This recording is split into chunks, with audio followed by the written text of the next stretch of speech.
Вот к вам в гости пришла идея. Ее надо оформить, сделать прототип, проверить, отладить. Электрическая схема, разводка дорожек, изготовление платы. Сегодня я покажу, как просто и без лишних усилий сделать печатную плату с помощью лазерно-утюжной технологии.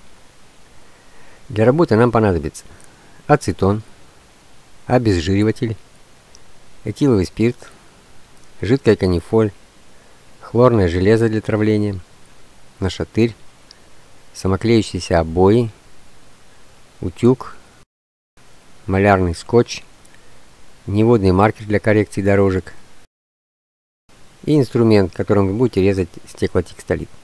Для создания макета платы я использую KiCad. Развожу дорожки и печатаю. Если вас интересует, как работать с KiCad, я могу снять отдельное видео. Тогда напишите в комментариях внизу под видео, что вас это интересует, и я сделаю такой курс. Надо помнить, что лицевую сторону печатаем зеркально, а обратную сторону, если она есть, печатаем как она есть. Самое главное, какой носитель для тонера выбрать. Тонер очень хорошо держится на подложке от самоклеющихся обоев. Также хорошо отходит от них при глажении утюгом.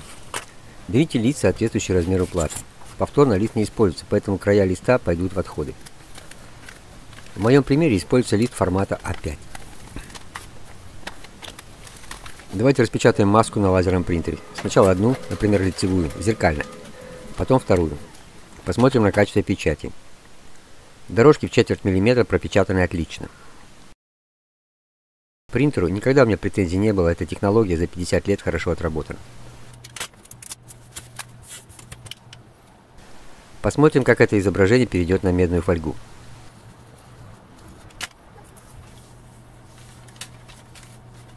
Оба отпечатка поворачиваем лицом друг к другу и на просвет совмещаем рисунок. Обычным канцелярским степлером закрепляем отпечатки в этом положении. Получился как бы конвертик. Протираем стеклотекстолит обезжиривателем. Больше ничего делать не надо. Шкурить стоит только в том случае, если у вас старый, завалявшийся, покрытый окислами кусок текстолита.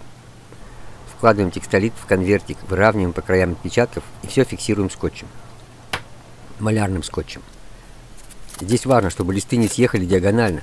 То есть, если, например, верхний лист поедет вправо, а нижний влево, то рисунок дорожек на сторонах платы собьется. Не допускайте такого смещения. Просто все надо делать аккуратно. Много времени это не займет.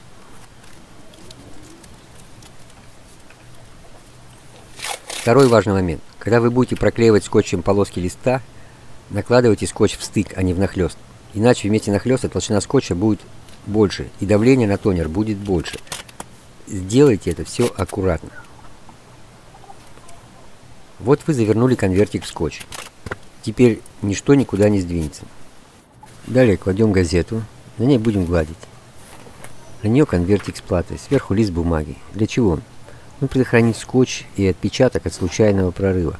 Утюг по бумаге будет хорошо скользить.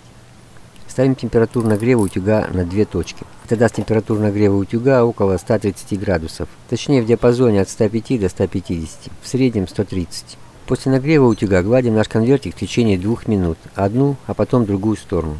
Ну, всего по 2 минуты на каждую сторону. Теперь надо немного подождать, пока конвертик остынет. После вскрываем его, смотрим качество печати. Дорожки в четверть миллиметра перенесены удовлетворительно. Качество, по-моему, на 3. Работать так можно. Затем плату, а точнее тонер, покрываем жидкой канифолью и ждем, пока подсохнет. И небольшим количеством спирта смываем канифоль с голой медной поверхности. После этого маркером корректируем рисунок дорожек, если такой требуется.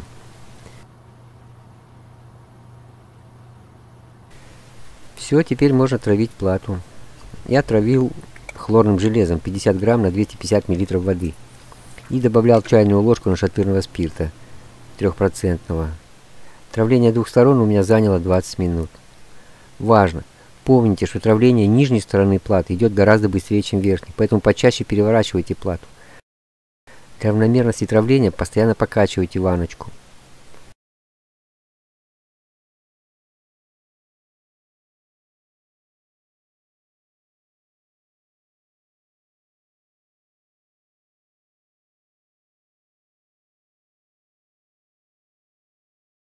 После травления помойте плату под проточной водой, просушите салфеткой и ацетоном смойте тонер. Вам предстанет прекрасный результат вашей работы. Посмотрим качество травления. Эта дорожка полмиллиметра. Получилось неплохо. А у этой мы видим справа рыхлую массу. Это как раз то место, где я прошелся фломастером, где корректировал дорожку. Качество травления я оцениваю на 3. Меня такое устраивает. После лужения проблем с монтажом СМД компонентов не возникнет. Теперь остается просверлить отверстие, лудить дорожки и паять СМД детали. На всем больше не буду задерживать ваше внимание. А если при сверлении у вас быстро тупится сверла, а как иначе, то посмотрите ролик, как можно легко точить тонкие сверла. Если у вас штучные детали, прототипы, то ручная заточка сверл гораздо экономичнее, чем покупать карбидовые сверла и еще в придачу к ним станочек.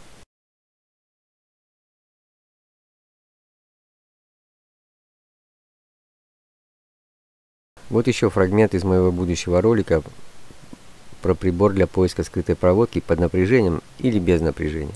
Его также можно будет использовать как трассоискатель. Будьте рядом, будет интересно. Успехов вам!